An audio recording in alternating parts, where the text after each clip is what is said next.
ज्यादा जानकारी के लिए हमारे साथ विशेष संवाददाता अखिलेश सिंह जुड़े हुए हैं। अखिलेश जी, देखा जाए तो जिस तरीके से बीते दिन ही 5वें चरण का जो चुनाव है वो समाप्त हुआ है और आने वाले 2 चरणों के लेकर के प्रधानमंत्री की ओर से तमाम जो प्रचार प्रसार है उसकी शुरुआत कर दी गई है।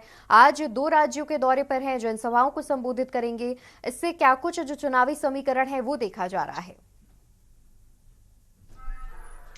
धवंती को आपको बता दें कि प्रधानमंत्री के आज 21 मई के दिन ताबड़तोड़ चुनावी जनसभाएं और चुनावी कार्यक्रम है। जी। इनको लेकर प्रधानमंत्री आज 2 राज्यों के चुनावी कार्यक्रम के दौरे पर रहेंगे। पहले बिहार जाएंगे और फिर उत्तर प्रदेश में चुनावी कार्यक्रम में शामिल होंगे। आपको बता दें कि प्रधानमंत्री आज 3 चुनावी जनसभाओं को संबोधित करेंगे और चौथा कार्यक्रम उनका काशी में रखा गया, जहां हम नारी शक्ति संवाद कार्यक्रम को नाम दिया गया, वहां महिलाओं को संबोधित करेंगे। आपको अवंतिका बताता हूं कि प्रधानमंत्री की जो पहली चुनावी जनसभा करीब 11 बजे बिहार के पूर्वी चंपारण में होगी।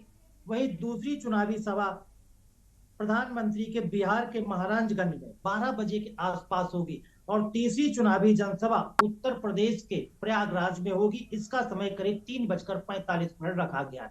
आपको बता दें कि जी। चौथा कार्यक्रम जो प्रधानमंत्री का जी। काशी में होगा, यानी वहां से प्रधानमंत्री खुद भी चुनाव लड़ रहे हैं और भारतीय जनता पार्टी के प्रत्याशी हैं, तो वो अपने चुनाव कार्यक्रम यानी अपने चुनाव प्रचार के लिए नारी शक्ति संवाद एक कार्यक्रम करेंगे। यह कार्यक्रम वाराणसी में 5:30 पर होगा। इस लिहाज से देखा जाए कि प्रधानमंत्री के आज 4 चुनावी कार्यक्रम है। 2 कार्यक्रम बिहार में है और 2 कार्यक्रम उत्तर प्रदेश में है। बिल्कुल। बिहार और में वही देखा जाए तो जिस तरीके से अगर उत्तर प्रदेश की बात की जाए तो यहाँ पर अमूमन ज्यादा से ज्यादा सीटों पर ही बीजेपी का कब्जा रहा है। लगातार मुख्यमंत्री योगी आदित्यनाथ भी दौरे पर देखे जा रहे हैं। वो एक एक दिन में 3-3, 4-4 से ज्यादा जनसभाएं संबोधित कर रहे हैं। उसके बाद कहीं ना कहीं प्रधानमंत्री का भी यूपी में प्रचार प्रसार करना, जो चुनावी समीकरण है उसकी बात की जाए तो कहीं ना कहीं बीजेपी जो है ज्यादा से ज्यादा सीटें उत्तर प्रदेश में जीतने के प्रयास में है। और खास तौर पर उन सीटों पर विशेष फोकस है जो कि पिछले 2019 के चुनाव में कहीं ना कहीं बीजेपी से कुछ चूक रही हो या फिर बीजेपी उन पर कब्जा न जमा पाई हो। अवंतिका आपको बताते हैं कि भारतीय जनता पार्टी की पूरी रणनीति इस तरह से है कि जिस वो ऐलान करते हैं कि 80 की 80 उत्तर प्रदेश की जो लोकसभा सीटें हैं उनको वो जीतने जा रहे हैं।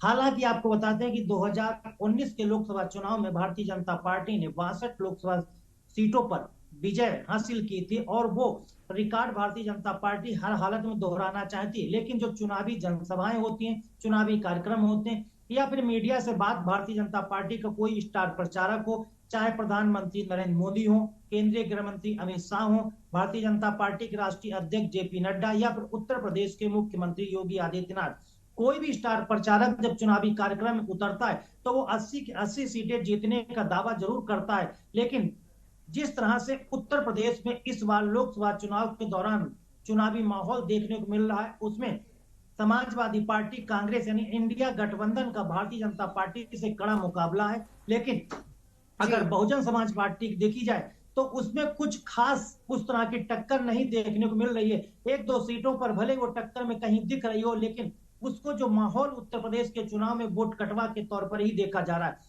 लिहाजा इंडिया गठबंधन और भारतीय जनता पार्टी की उत्तर प्रदेश के लोकसभा चुनाव की जो भी सीटें हैं उन 80 सीटों पर कड़ी टक्कर देखने को मिल रही है और भारतीय जनता पार्टी हर हालत में चाहती है, इसीलिए उसके एक के बाद एक स्टार प्रचारक एक दिन में कई कई रैलियां कर रहे हैं कि भारतीय जनता पार्टी का ये है कि उत्तर प्रदेश की वो जो 80 की 80 सीटें जीतने का दावा कर रहे हैं, तो वो चाहते हैं कि कम से कम उनका जो पुराना रिकॉर्ड 2019 के लोकसभा चुनाव में 62 सीटें जीतने का है, उससे नीचे ना जाए ताकि उनको विपक्ष का हमला झेलना पड़े। तो अवंतिका आपको जी। सही सीधा सा तौर पर आप देख सकते हैं कि भारतीय जनता पार्टी 80 दावा भले ही करे, लेकिन 62 सीटें जो उन्होंने जीती थी उनको वो दोहराना जरूर चाहेंगे।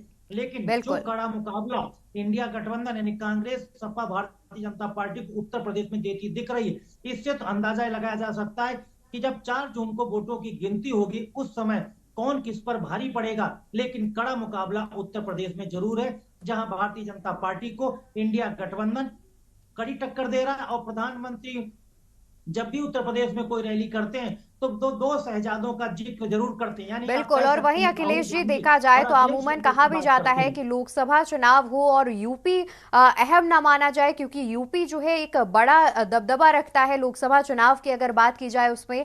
और जिस तरीके से लगातार प्रधानमंत्री और बीजेपी के केंद्रीय नेतृत्व के नेता लगातार यूपी के दौरे पर भी देखे जा रहे हैं, तो कहीं ना कहीं पिछले चुनावों में जो 62 लोकसभा सीटें उन्होंने जीती थी उससे ज्यादा ही जीतने का प्रयास जो है वो कर रहे हैं।